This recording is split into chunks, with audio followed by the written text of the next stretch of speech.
The laptop case lies empty on my bed, a hollow shell mocking me with its emptiness. My hands tremble as I run my fingers over the inside padding where my computer should be.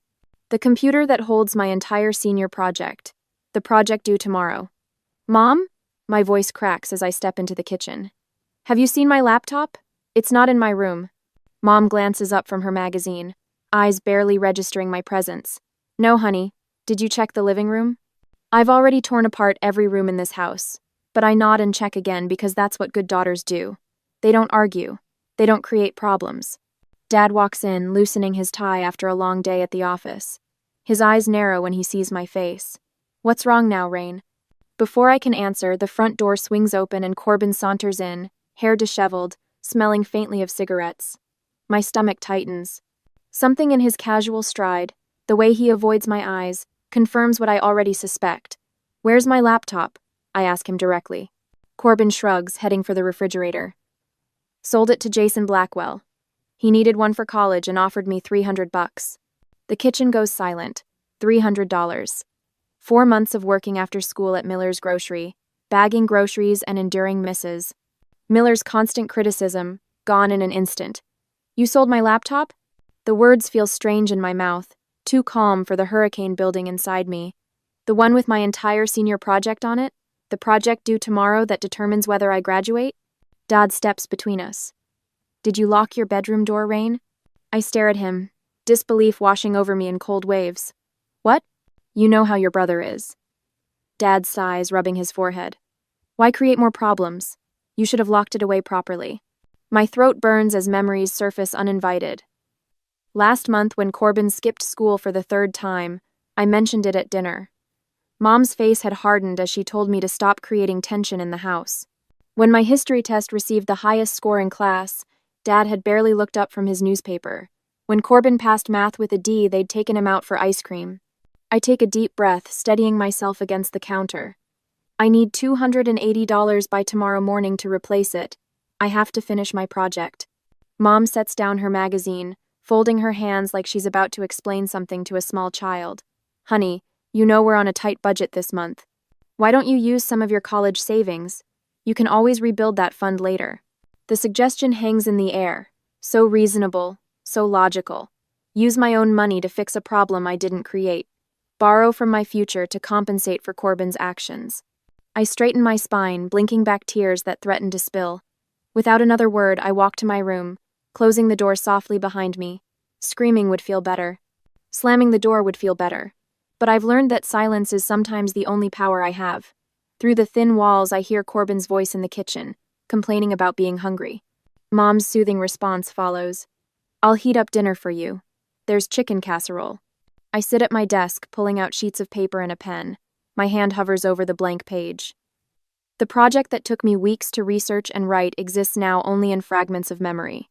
Tears blur my vision as I begin writing the first line, then the second. I wipe my eyes with the back of my hand, leaving a smudge of ink on my cheek. The house grows quiet as night deepens. I work steadily, my hand cramping, then going numb.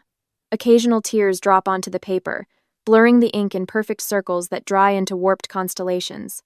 Evidence of grief that my teacher will never understand. By morning, I'll have something to turn in. It won't be what it should have been. It won't showcase the research or the careful analysis I'd originally created. But it will be enough to pass. Enough to graduate. Enough to get me one step closer to leaving this house where my voice doesn't matter and my possessions aren't truly mine.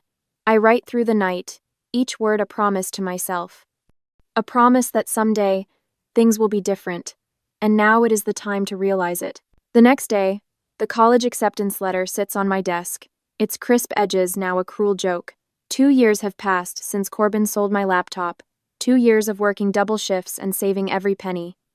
Yale University, full academic scholarship, partial housing grant, the dream within reach, until now.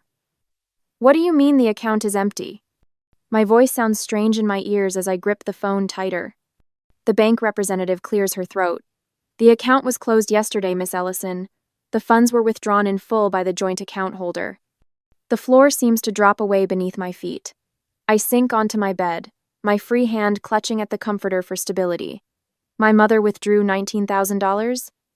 I can't provide details on who initiated the transaction, only that it was authorized by a joint account holder. If you have concerns about unauthorized access, I hang up before she finishes. The college fund my grandparents started when I was born. The fund I've added to with every paycheck since high school. Gone. When I step into the kitchen 30 minutes later, Mom and Dad are already seated at the table. Their faces wear identical expressions of practiced concern. A family meeting, then. The kind where decisions about my life have already been made. "Sit down, Rain," Dad says, not looking directly at me. I remain standing. "Where's my college fund?"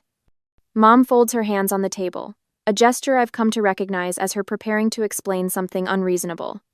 "Corbin got into some trouble last weekend. He needed bail money." "Bail money." I repeat, the words hollow. "He made a mistake," Dad says, standing to tower over me. "He was with some friends who had drugs in their car. Wrong place, wrong time." Mom nods. "The important thing is that he's home now, and the lawyer thinks we can get the charges reduced."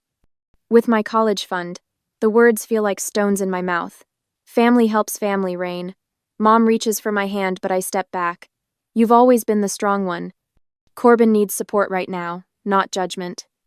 The front door slams and Corbin saunters into the kitchen, as casual as if he'd just returned from a movie instead of jail. His eyes flick to me and away. He knows. "Hey, Squirt," he says, heading for the refrigerator. "Mom, we got any leftover chicken?" Dad claps him on the shoulder. "We were just explaining to your sister about the legal situation." Corbin grabs a soda, popping the tab with a loud crack. "Yeah, it's all a big misunderstanding. Judge will probably throw it out next month." He looks at me expectantly, waiting for my usual quiet acceptance. My acceptance letter burns in my pocket where I'd stuffed it before coming downstairs. I start at Yale in 8 weeks. Mom's smile tightens. "About that, honey. We think it might be better if you took some time off. Stay local. Community college has those night classes you could take while working." "Your mother's right," Dad adds. "We need to focus on getting Corbin through this rough patch. As a family." The subtext hangs clear in the air.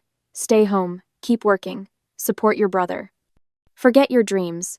Besides, Mom continues, her voice taking on that reasonable tone that makes my skin crawl, you could save up again, maybe in a year or 2. "Or 3 or 4, Corbin interrupts with a laugh, as if my future is a joke only he gets. I look around the kitchen, the faded yellow curtains my mother has been promising to replace for a decade, the chip in the countertop Dad keeps saying he'll fix next weekend.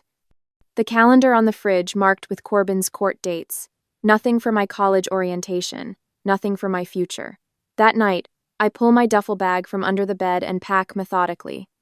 1 pair of jeans, 3 shirts, underwear, toothbrush, the framed photo of my grandparents. My emergency cash $280 saved from tips at the diner, hidden in a tampon box where Corbin would never look. The same amount he got for selling my laptop 2 years ago. The symmetry doesn't escape me. Morning finds me at Hal's Auto, staring at a faded blue 2004 Dodge van with rust spotting the wheel wells like a disease. She ain't pretty. My coworker Tina says, patting the hood, but the engine's solid. My uncle kept her running good. $300 was the asking price, but I could do $280 for you. I run my hand along the side panel. The van is worn but sturdy, a shelter I can own outright. As I count out my savings, every dollar I have in the world, I pause. "Do you have a pen and paper?" Tina rummages in her glove compartment and hands me a crumpled receipt and a ballpoint pen. I stare at the blank side of the paper, pen hovering uncertainly. Should I leave a note explaining why I'm leaving, or would silence be the stronger statement? Words had never worked before, but would disappearing without explanation make me just like them? I pocket the pen and paper, then hand Tina my money. Some questions don't have easy answers. But for the first time in my life, I have the power to decide for myself. I will succeed even with my family sabotage. 3 days later, the police cruiser pulls into the diner parking lot with deliberate slowness. Lights off but presence unmistakable. I keep wiping tables, pretending not to notice how conversation's quiet as the officer steps inside. My back stiffens when he approaches the counter and shows my photograph to Marlene, the manager. "Rain?" Marlene calls, her voice carrying a note of concern I've never heard before. "This officer needs to speak with you." The weight of every customer's stare follows me as I approach. My fingers twist the damp rag I'm still holding. "Rain Ellison?" The officer's voice is neutral. Your parents filed a missing persons report. They're concerned about your welfare. I'm 18, I say, the words barely audible even to myself. I'm not missing. Marlene crosses her arms. Is there a problem, officer? No problem if she calls her parents. He hands me a card with their number scrawled on the back. Save the department some time. That night, Marlene calls me into her office. Her face holds the practiced neutrality of someone delivering bad news. Your mother called 3 times today. Said you're going through a phase. Mentioned you might be. She hesitates. Unstable. The word hangs between us like poison. I need reliable people, Rain. No drama. She slides my final paycheck across the desk. I'm sorry. The van becomes my entire world after that in weeks to come. I create invisible patterns across town, never staying in one spot more than a single night. Hospital parking garages on Tuesdays and Fridays, they have fewer security patrols those evenings. The library lot on Wednesdays when they close early. The Walmart far from my old neighborhood on weekends, hidden among RVs passing through town. Sleep comes in fitful bursts. Every engine starting nearby jolts me awake. Every security vehicle passing sends my heart racing. I learn to sleep sitting upright behind the wheel, one foot resting near the gas pedal, ready. The worst nights are when rain drums against the roof, not because of the noise but because condensation fogs the windows, obscuring my view of potential threats. Those nights, I wipe circles on the glass every few minutes, scanning the parking lot through bleary eyes. Morning routines form around public places. The recreation center charges $2 for a shower. The library bathroom has large sinks where I can wash my underclothes and hang them to dry in the van later. I brush my teeth in gas station restrooms, timing my visits between truckers' schedules. My greatest fear materializes as a strange grinding noise when I turn the key one morning. The van shudders but starts. I hold my breath at every stoplight, terrified it might die. The $280 that bought this shelter wouldn't cover any significant repairs. Without the van, I'd be truly homeless, sleeping on benches or in alleyways, exposed in ways that make my throat close with panic. I park behind the hospital that night, hidden between delivery trucks. The grinding noise has grown louder.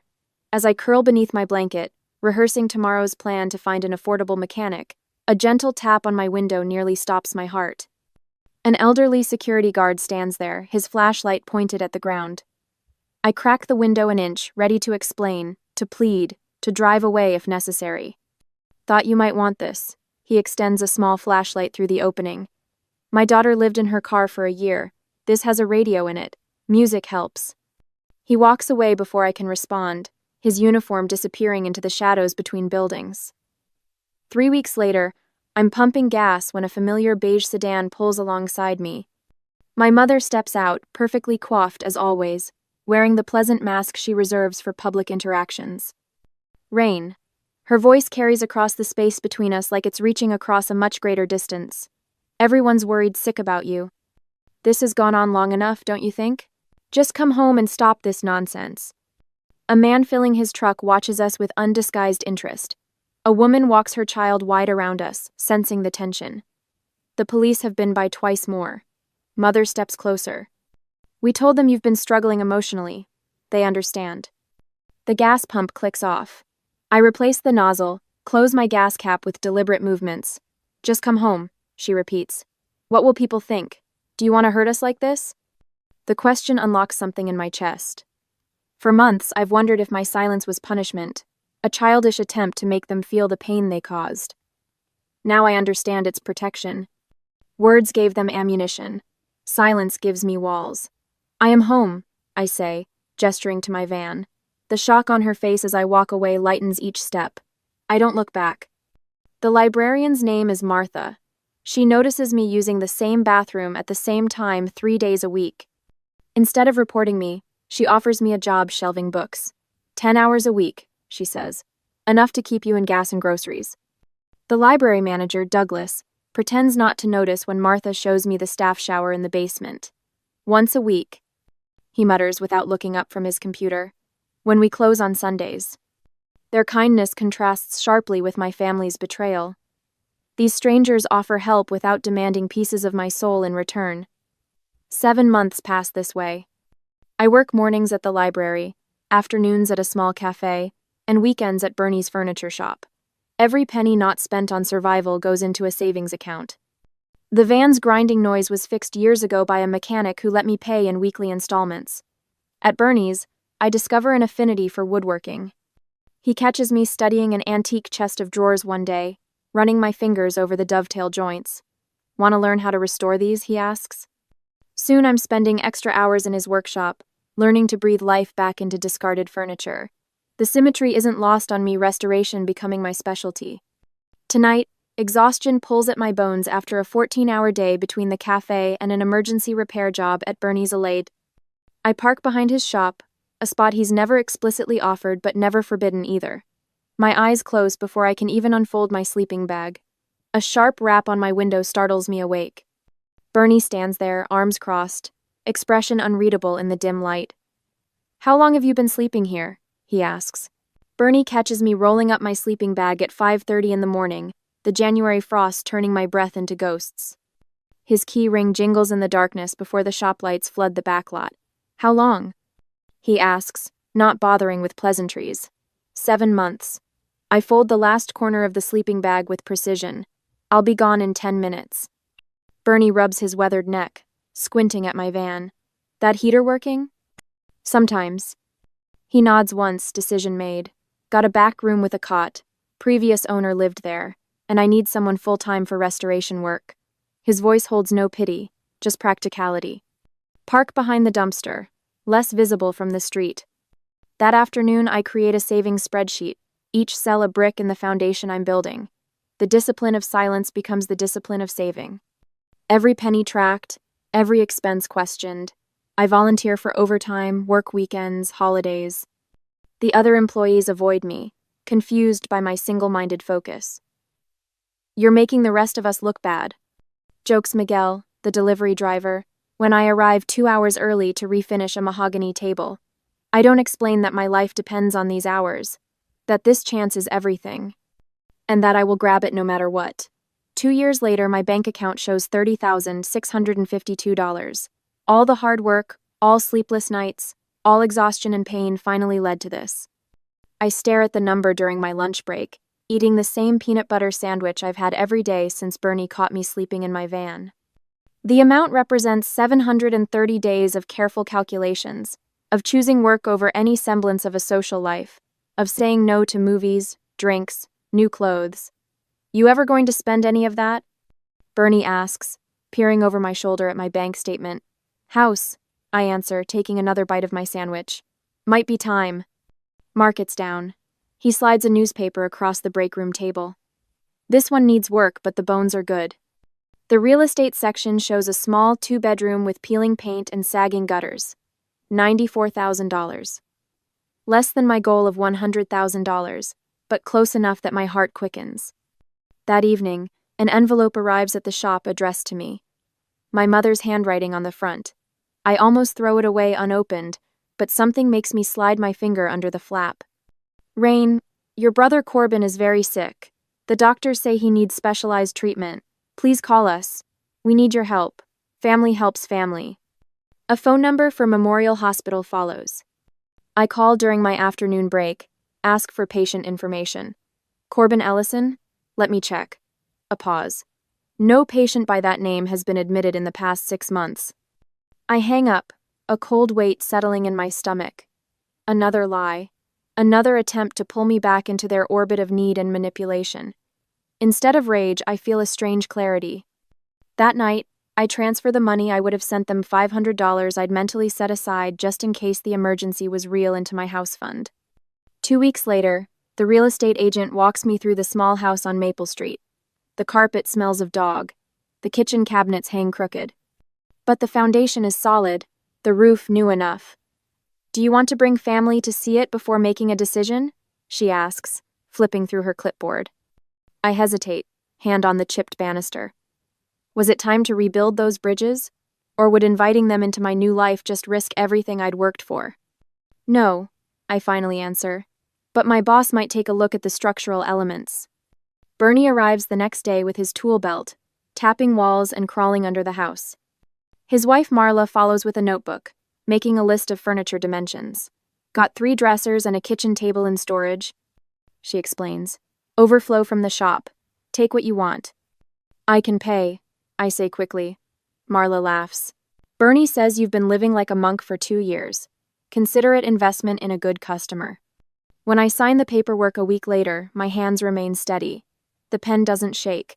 The money transfers from my account without fanfare. The keys feel impossibly light for objects representing everything I've worked toward. That night, I screw in a single porch light, the warm glow illuminating the small patch of yard that belongs to me now. On impulse, I take a photo and post it online with the caption, "From van life to my life." Within hours, my phone floods with messages from cousins, distant relatives, former classmates, people who never noticed when I disappeared. A message from cousin Tara catches my attention. "So happy for you. Did you hear about Corbin and Lena? Sounds like they're having marriage troubles." Then my parents' text arrives. "Beautiful home. Please send us your address so we can mail a housewarming gift." I turn off my phone and sit on my front steps, watching shadows play across my new lawn. For the first time in years, I have something they want, and for the first time, I have something worth protecting. And I will not allow anyone to take it from me. 2 weeks pass by in a blink of an eye. The doorbell chimes 3 times in rapid succession. I freeze, paintbrush suspended over the baseboard I've been refreshing all morning. No one knows my address except Bernie, his wife, and the local hardware store that delivers my supplies. I wipe my hands on a rag and approach the door cautiously. The peephole reveals a sight that turns my blood to ice water. Mom, Dad, Corbin, and a heavily pregnant woman I assume is Lena, all standing on my porch with bright, expectant smiles. My fingers hesitate on the deadbolt. For a moment, I consider pretending I'm not home, but their car parked in my driveway makes that impossible. I open the door just wide enough to stand in the gap. "Surprise!" Mom sings out, arms extended as if expecting a hug. "We finally found you!" Dad beams with unnatural cheerfulness. "Look at this charming little place. Perfect starter home." The word starter settles between us like a warning. I remain silent in the doorway, neither inviting them in nor sending them away. My silence has always made them uncomfortable. Today is no exception. "Aren't you going to invite us in?" Mom asks, her smile faltering slightly. "We drove all this way." I step back, allowing them entry because a confrontation on my front porch would draw attention from neighbors I've barely met. They file past me, eyes roaming over every surface of my home, assessing, calculating. "Nice work on the living room," Corbin says, running his hand along the bookshelf I built myself. "The basement finished yet? Lena and I could help with renovations while we stay down there." Lena nods eagerly, one hand resting on her rounded belly. "Corbin says you have tons of space for us." The presumption is so bold it momentarily steals my breath. I watch them move through my house as if they already own it. Dad checking the water pressure in the kitchen, Mom opening my refrigerator with a TSK of disapproval at its sparse contents, Corbin disappearing down the hallway toward the bedrooms. Family supports family during hard times. Mom announces, settling onto my couch without invitation. "That's always been our way." "Your father and I have been thinking," she continues, patting the cushion beside her. "With the baby coming and Corbin between jobs again, it makes sense for them to stay here while they get back on their feet." Corbin reappears, nodding. "We'd need the master bedroom, of course. The nursery could go in that second bedroom you're using as an office." He pulls a folded paper from his pocket. "I wrote up some house rules. Basic stuff, quiet hours, bathroom schedule, kitchen duties." Dad nods approvingly. "Very responsible, son." The familiarity of this moment, their casual dismissal of my boundaries, their assumption of my compliance sends a surge of heat through my chest. 7 years of independence crystallize into perfect clarity. Without a word, I walk to my office and return with a leather folder. I open it on the coffee table and spread out 7 years of financial statements, property documents, and the title to my house, my name alone, on every page. "This house isn't big enough for guests," I say, my voice steady and clear. "I need to focus on the renovations." Mom's face flushes. "But we're family. You can't just—" "I can," I interrupt, the sound of my own voice startling in its certainty. "And I am." Dad stands straighter, employing the stern posture that once made me shrink. "Rain, be reasonable. Corbin and Lena need help." "Yes, I agree. They do, but not from me." I move toward the front door and hold it open, a clear signal that this visit is concluded. They stare at me with expressions I recognize from my own face 7 years ago, disbelief that someone would actually enforce a boundary they've always freely crossed. One by one, they file out, stunned into rare silence. Rain, Mom tries one last time from the porch. What will people think? I close the door without answering. Their car remains in my driveway for 23 minutes. I know because I watch the clock, waiting for the sound of their engine starting before I allow myself to breathe normally again. 3 days later, I return from a business trip to Burlington, where Bernie sent me to evaluate an estate sale collection. The moment I turn onto my street, something feels wrong. A strange car sits in my driveway next to Corbin's old Honda. I park on the street and approach my house cautiously. The front door is locked as I left it, but when I try my key in the back door, it doesn't fit. The lock has been changed. Through the kitchen window, I see cardboard boxes stacked on my counters. Baby clothes and bottles scattered across my table. I circle to the basement entrance and find it propped open, light spilling from below. Corbin appears at the top of the basement stairs, jumping slightly when he sees me through the glass.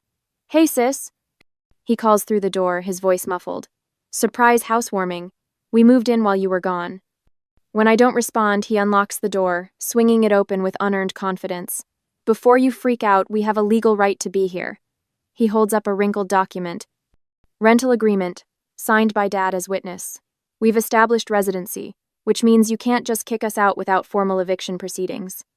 Lena appears behind him, cradling her belly protectively. "It's just until the baby comes, then maybe a few months after." Corbin smirks at my silence, mistaking it for surrender. Same old Rain, all quiet when things get tough. He turns to Lena. "Told you she wouldn't fight back." I pull my phone from my pocket and begin recording. Slowly, methodically, I document the broken lock, the damaged door frame, the boxes of their possessions already unpacked in my kitchen. I film Corbin holding the forged lease, capturing his smug explanation of how they established residency while I was away. When I've gathered enough evidence, I step outside and dial 911, never taking my eyes off them through the window. I need to report a break-in at my residence. I tell the dispatcher, my voice calm. The intruders are still inside. The shock on Corbin's face when 2 police cruisers pull up is almost worth the violation of my home. He rushes outside, rental agreement in hand, confidence evaporating when the officers examine the broken lock and watch my video evidence. "This is a family matter," Corbin insists, his voice rising. "She's my sister." "Sir, family can still commit breaking and entering," the older officer explains, examining the document. "This isn't a legally binding lease, and even if it were, changing locks without the owner's permission is illegal." As they escort Corbin and Lena to their car to collect identification, I catch Corbin's eye. The revelation dawns slowly across his features. My silence was never a weakness. It was a strategy. 2 months pass without contact from any of them. Through cousins on social media, I hear rumors that Corbin and Lena have separated. My parents have disappeared completely from family posts and holiday photographs, as if they've been quietly erased. One Tuesday afternoon, I'm planting tulip bulbs along my front walkway when a car pulls into my driveway. Corbin steps out alone, cradling a small bundle against his chest. His son sleeps peacefully in his arms as Corbin stands uncertainly at the edge of my property, waiting for permission to approach. The scent of fresh paint clings to my fingers as I run my hand along the newly finished hallway. 3 coats of tranquil dawn cover walls that were once stained with someone else's memories. With each stroke of the brush, I've reclaimed another inch of space as truly mine. Through the window, I spot my old van parked in the driveway, no longer a necessity but a trophy. 7 years that metal shell kept me safe, and now it sits clean and proud on my property, a testament to how far I've come. I touch the latch of the window, a window I installed myself last month, and smile at the slight unevenness. Not perfect, but mine. My home office occupies what was meant to be a dining room. No formal meals needed when you eat standing at the kitchen counter most nights. Instead, a solid oak desk dominates the space, rescued from the discard pile at Bernie's shop and restored with 60 hours of my labor. The desk holds my laptop paid for in full, password protected, backed up to 3 different places. On the wall above hang my first paycheck from the library, the key to my van, and now, my course completion certificate in basic accounting. College comes in many forms. The librarian had told me when I confessed my dream of education had been stolen. 5 online courses later, I'm halfway to a degree that nobody can take from me. The doorbell rings, still startling after months of ownership. Through the peephole, I see Corbin shifting from foot to foot, overnight bag slung over his shoulder. The rules sheet crinkles in his hand. "You're early," I say, opening the door precisely 6 inches. "Checkout time from the van isn't until noon tomorrow." Jaden's got a fever. His voice lacks the entitlement it once carried. The van gets cold at night. I study his face for traces of manipulation but find only exhaustion. Shoes off at the door. Dishes done before bed. No entering my bedroom or office for any reason. I know the rules, Rain. He hands me the paper where I'd outlined all 14 boundaries in precise lettering. His signature at the bottom looks smaller somehow. 2 nights, I remind him, stepping aside. Once, he would have taken the entire house. Now he sleeps on my pull-out couch and washes his own sheets. The brother who sold my future follows my instructions about which cupboards he's allowed to open. The same hands that once took without asking now knock before entering rooms. Some lessons come through silence, others through written contracts that I enforce without apology. Later that evening, headlights sweep across my living room as Bernie's truck pulls into the driveway. His wife Carol carries a potted plant with yellow flowers, and behind them, Martha from the library clutches a bottle of wine. To building homes, not just houses. Bernie toasts once we're settled on the porch I built with lumber he taught me to select. The evening light softens their faces. These people who helped without obligation, who gave without taking pieces of me in return, their laughter fills spaces in my home that silence once occupied. After they leave, I watch Jaden build towers with blocks on my living room floor. His sister naps in the portable crib Corbin set up precisely where I indicated. On my bookshelf, accounting textbooks stand beside furniture restoration guides and the letter from Bernie offering me partnership in the shop. When headlights once again crawl across my driveway, my stomach tightens. My parents step from their car, standing awkwardly on the walkway I laid myself, stone by stone. "We were wrong," my father says when I open the door. The 3 words hang between us, insufficient but unprecedented. I don't invite them in. Instead, I motion to the chairs on the porch, a buffer zone between my sanctuary and their regret. As I watch my parents sitting stiffly on my porch, I wonder if some relationships can be rebuilt with stronger foundations, or if some damage runs too deep for true repair. Is maintaining distance sometimes the healthiest form of forgiveness? Inside, Jaden laughs at his toppling blocks. "Tomorrow, I'll teach him how to build something that stands."